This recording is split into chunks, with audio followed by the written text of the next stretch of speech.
এই বাংলার অবিস্মরণীয় সাধক শ্রী শ্রী বামাখ্যাপার সাধনক্ষেত্র তারাপীঠ, দশম মহাবিদ্যার অন্যতম তারামায়ের অপার করুণাধন্য তীর্থভূমি। বীরভূমের জনবর্জিত পরিত্যক্ত শ্মশানভূমিতে একদা মায়ের প্রতিষ্ঠা। সুপ্রিয় দর্শক বন্ধুরা, আশা করি আপনারা সবাই ভালো আছেন। আজ 9/6/2024 এবং আজকে আমরা রেডি হয়ে গিয়েছি, কারণ আমরা যাব তারাপীঠে। তো আমাদের গাড়িও চলে এসছে, তাহলে চলুন যাওয়া যাক। অনেকদিন ধরেই বেশ কিছু জায়গার প্ল্যানিং হচ্ছিল ঘুরতে যাওয়ার জন্য, তবে শেষ পর্যন্ত কোনো প্ল্যানিংই সফল হচ্ছিল না। কিন্তু যখন কথা হলো তারাপীঠ যাওয়ার ব্যাপারে, সবকিছুই যেন ঠিকঠাক হয়ে গেল। তাই আজ বেরিয়ে পড়লাম মায়ের দর্শনের উদ্দেশ্যে। আমরা রাত 11:30-এ বাড়ি থেকে নিজেদের প্রাইভেট গাড়ি করেই রওনা দিলাম। আপনারা যদি ট্রেনে করে তারাপীঠ যেতে চান, তারও কিন্তু ব্যবস্থা আছে। আপনারা হাওড়া থেকে রামপুরহাট যাওয়ার অনেকগুলো ট্রেন পেয়ে যাবেন। তারাপীঠ যেতে হলে আপনাদের রামপুরহাট স্টেশনে নামতে হবে।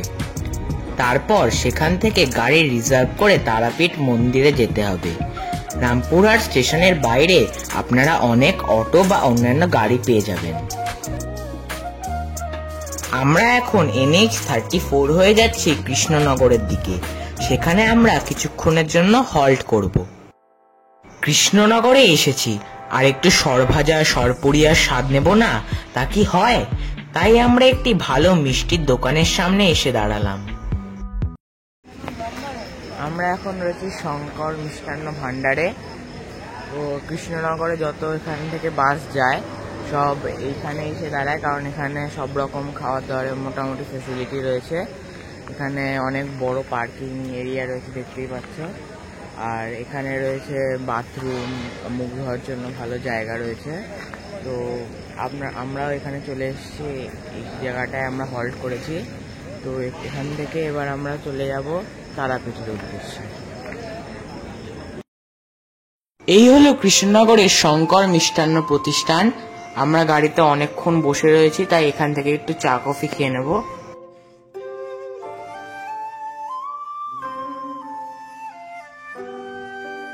চলুন এবার ভিতরে যাওয়া যাক।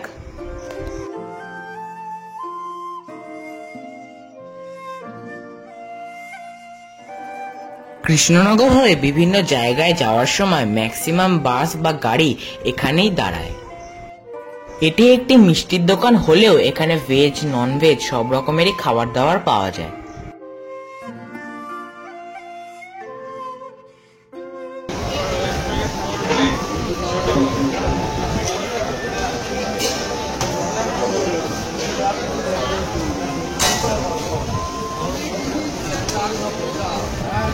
আমরা এখান থেকে একটু চা কফি খেয়ে নিলাম।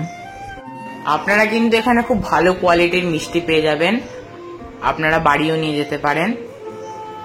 এই যে এখানে দেখুন অনেক ধরনের মিষ্টি রয়েছে, আপনারা এখানে দাঁড়িয়েও খেতে পারেন, আবার প্যাকও করিয়ে নিয়ে যেতে পারেন।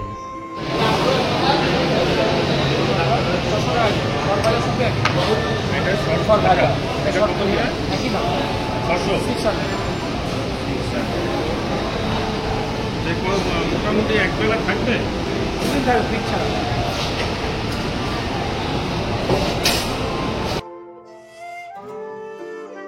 আমরা এখান থেকে একটু সরভাজা নিয়ে নিচ্ছি।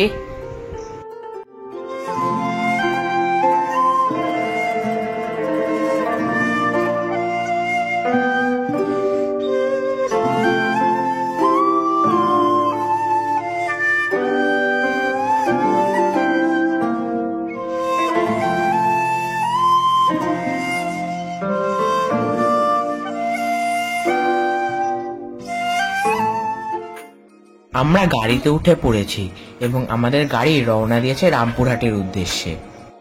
আমাদের রামপুরহাট পৌঁছাতে পৌঁছাতে ভোর হয়ে যাবে এবং আমাদের গাড়ি সেকেন্ড বারের জন্য হল্ট করবে রামপুরহাটে।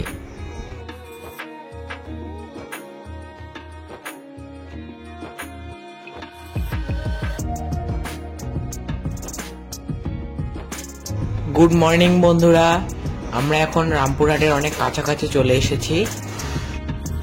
একটা কথা আপনাদেরকে আগে বলতে ভুলে গিয়েছিলাম, আপনারা যদি ট্রেনে করে আসেন তাহলে রামপুরহাট স্টেশন থেকে আপনাদের গাড়ি রিজার্ভ করে আসতে হবে তারাপীঠ মন্দিরে।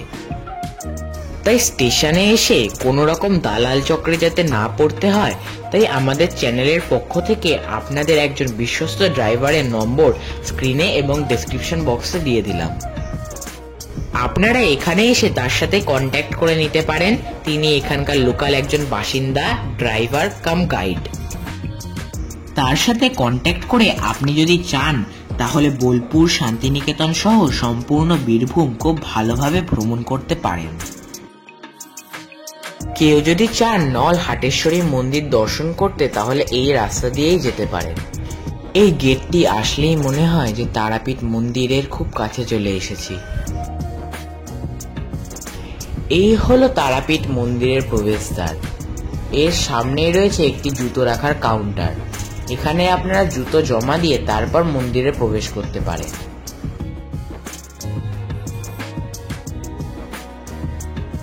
এছাড়াও মন্দিরের বাইরে অনেকগুলো দোকান রয়েছে, আপনারা চাইলে সেখানে জুতো বা ব্যাগ জমা রেখে যেতে পারেন।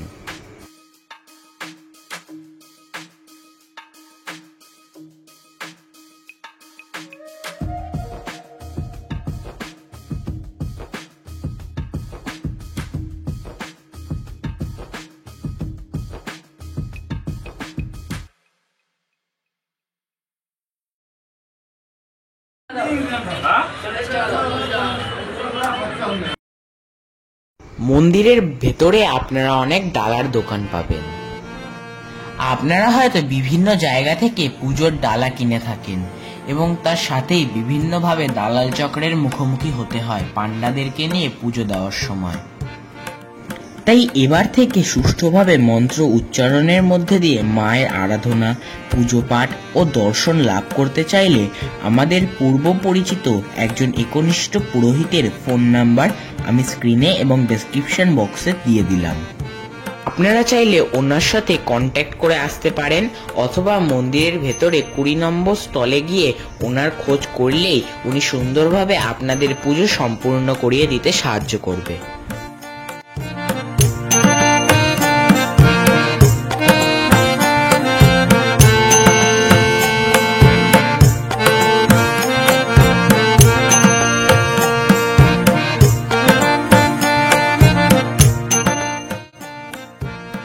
তারাপীঠ মন্দিরে মায়ের ভক্তদের জন্য রয়েছে 3 ধরনের লাইনের ব্যবস্থা। একটি রয়েছে স্থানীয় বাসিন্দাদের জন্য, একটি বিভিন্ন জায়গা থেকে আসা দর্শনার্থীদের জন্য, আর একটি রয়েছে ভিআইপি লাইন।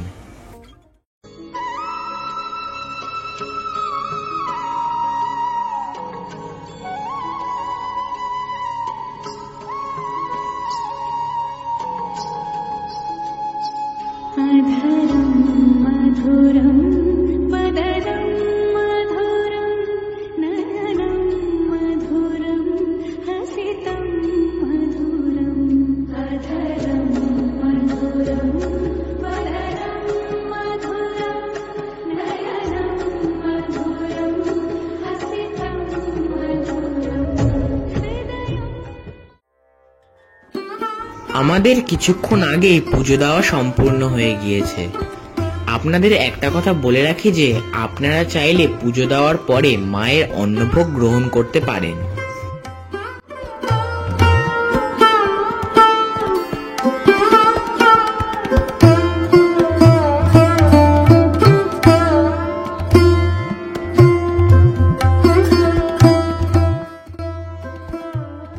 তারাপীঠ মন্দিরে পুজো দেওয়ার পর আপনারা তারাপীঠ মহাশ্মশান, দ্বারকা নদ, সাধক বামাখ্যাপার বাড়ি ও মন্দির দর্শন করে নিতে পারেন।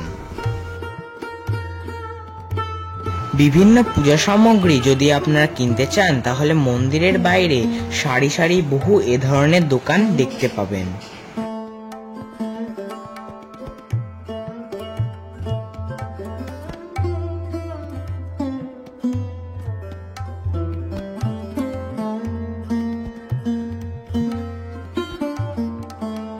সবকিছু ভালোভাবে সম্পূর্ণ হওয়ার পর বাকি রইল শুধু পেট পুজোর। সামনের এই নিরামিষ হোটেলটা থেকে আমরা লাঞ্চ করে নেব। আপনার নামটা কি? আমার নাম বাবু। এখানে কি কি পাওয়া যায়?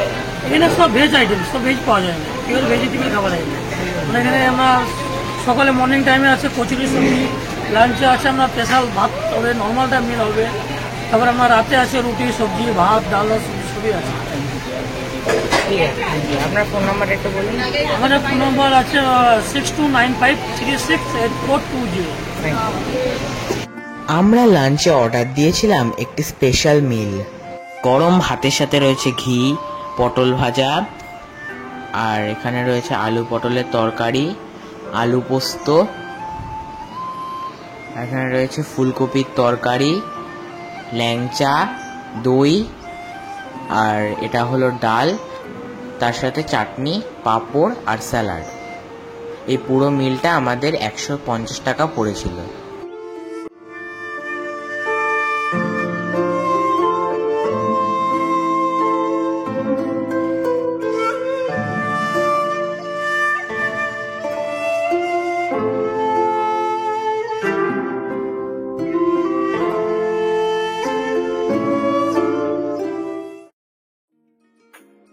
আমরা তারাপীঠ থেকে বেরিয়ে এখন যাচ্ছি বীরভূমের আরো কয়েকটি বিখ্যাত মন্দিরের উদ্দেশ্যে। এই ভিডিওটিকে আর বড় করছি না, এই ভিডিওটিতে শুধুমাত্র তারাপীঠ ভ্রমণ সম্পর্কে সম্পূর্ণ বিবরণ দিলাম। তারাপীঠ ভ্রমণ সম্পর্কে যদি আপনাদের আরো কিছু জানার থাকে তাহলে অবশ্যই আমাদের কমেন্ট করে জানাবেন। এবং বীরভূমের আরো কয়েকটি দর্শনীয় স্থান নিয়ে এর পরের ভিডিওতে খুব তাড়াতাড়ি দেখা হচ্ছে। এই ভিডিওটি যদি আপনাদের ভালো লেগে থাকে তাহলে অবশ্যই একটি লাইক করে দেবেন, এবং চ্যানেলে নতুন হয়ে থাকলে এই ধরনের কন্টেন্ট আরও পাওয়ার জন্য চ্যানেলটিকে সাবস্ক্রাইব করে পাশে থাকা বেল বাটনটি ক্লিক করে দেবেন। জয় তারা।